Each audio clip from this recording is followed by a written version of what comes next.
तुम्ही रोजच्या जेवणात भेंडीची भाजी आवर्जून खात असाल, पण आपल्या महाराष्ट्रातल्या एका छोट्याशा गावात पिकलेली हीच भेंडी आता थेट लंडन, जर्मनी आणि कॅनडाच्या बाजारपेठात पोचते.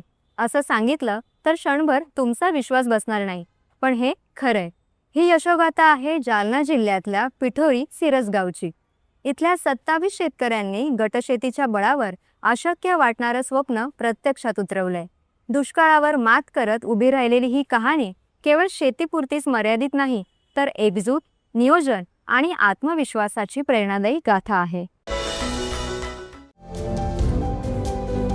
जालना जिल्ह्याच्या अंबड तालुक्यातील पिठोरी सिरसगाव इथले शेतकरी यांनी ड्रीपद्वारे पाण्याचं योग्य नियोजन केलं. आधुनिक तंत्रज्ञान, सेंद्रिय फवारणी यामुळे इथल्या शेतकऱ्यांनी भेंडीचं उच्च दर्जाचं उत्पादन घेतलं आहे.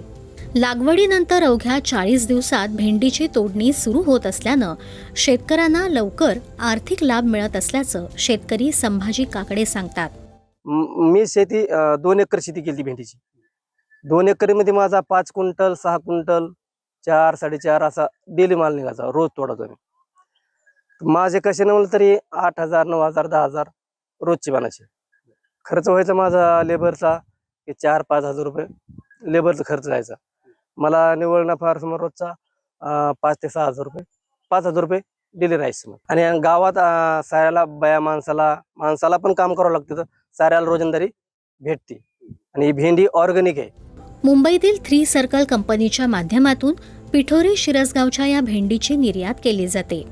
शेतातून तोडलेली भेंडी नाशिक इथल्या पॅकिंग हाऊसमध्ये पाठवून तिथे तिचं वर्गीकरण आणि पॅकिंग केलं जातं.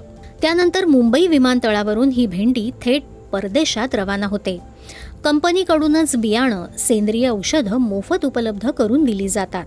शिवाय वाहतुकीचा खर्चही कंपनी करत असल्यानं शेतकऱ्यांना फक्त तोडणीचा खर्च करावा लागतो. भेंडीच्या या निर्यातक्षम शेतीमुळे गावातील शेतमजूर, पुरुष, युवकांना, विशेषतः महिलांना हक्काचा रोजगार उपलब्ध झाला आहे. या शेतकऱ्यांचे बदललेले अर्थकारण, शेतकऱ्यांच्या घरात आलेली आर्थिक सुबत्ता पाहून आता गावातल्या इतर शेतकऱ्यांनीही या गटशेतीत सामील व्हायचं ठरवलं आहे. आता याचं खत पाणी औषध जर सोडलं तर उत्पन्न चांगलंच वाटतं. याला 4 दिवसाला 8 दिवसाला खत सोडायला लागतं. ही भेंडी ऑर्गॅनिक पद्धतीने पिकवली जाते. ऑर्गॅनिक खतं तिला सोडले जातात आणि ऑर्गॅनिक फवारण्या केल्या जातात. आमच्या गावाच्या लोकांना एक तर कमी दिवसात जास्त उत्पन्न देणार पीक भेटलं, त्यातून आर्थिक विकास पण झाला लोकांचा आणि एक रोजगार पण मिळाला.